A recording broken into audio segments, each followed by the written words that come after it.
டெல்லி முதல்வர் அரவிந்த் கெஜ்ரிவால் மீது காவல்துறை ஆணையரிடம் பாஜக புகார் அளித்துள்ளது. கெஜ்ரிவால் சிறையில் இருந்தபடி சுகாதாரத்துறை அமைச்சருக்கு கோடைக்கால தயார் நிலை மற்றும் மருத்துவ உபகரணங்கள் தேவை உள்ளிட்டவற்றை உறுதி செய்ய உத்தரவு பிறப்பித்திருந்தார் மற்றும் தனது மனைவி சுனிதாவிற்கு கடிதம் ஒன்றும் எழுதியிருந்தார். இந்நிலையில் இதுகுறித்து காவல்துறை ஆணையரிடம் டெல்லி பாஜக தலைவர் வீரேந்திர சச்தேவா புகார் அளித்துள்ளார். அதில் கெஜ்ரிவால் அனுப்பிய கடிதங்கள் குறித்து விசாரணை நடத்தப்பட வேண்டும் என தெரிவிக்கப்பட்டுள்ளது.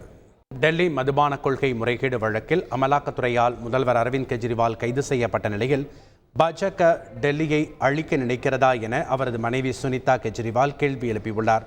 கெஜ்ரிவாலின் நீரிழிவு கட்டுக்குள் இல்லை எனவும் ஆனாலும் அவர் உறுதியோடு இருப்பதாகவும் சுனிதா தெரிவித்துள்ளார்.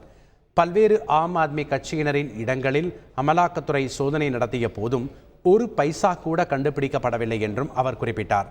அத்துடன் நாளை நீதிமன்றத்தில் இது குறித்த தகவல்களை வெளிப்படுத்துவதாக அரவிந்த் கெஜ்ரிவால் தெரிவித்ததாகவும் சுனிதா கூறியுள்ளார்.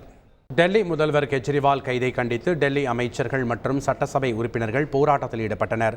டெல்லி முதல்வர் அல்லாத நிலையில் சுகாதாரம் உள்ளிட்ட முக்கிய விவகாரங்கள் குறித்து ஆலோசிக்க சிறப்பு சட்டப்பேரவை கூட்டத்திற்கு அழைப்பு விடுக்கப்பட்டது. சட்டமன்றத்திற்கு வருகை தந்த ஆம் ஆத்மி கட்சியினர் மஞ்சள் நிற உடை அணிந்து கண்டனம் தெரிவித்து போராட்டத்தில் ஈடுபட்டனர். டெல்லியின் ஒவ்வொரு குடும்பத்திலும் ஒரு கெஜ்ரிவால் இருக்கிறார் என்றும் முதல்வர் கெஜ்ரிவால் கைது செய்யப்பட்டிருந்தாலும் ஒவ்வொரு குடும்பத்திலும் உள்ள கெஜ்ரிவாலை எப்படி கைது செய்வார்கள் எனவும் டெல்லி அமைச்சர் சௌரவ் பரத்வாஜ் கேள்வி எழுப்பியுள்ளார். செய்திகளை உடனுக்குடன் தெரிந்து கொள்ள உடனே சப்ஸ்கிரைப் பண்ணுங்க.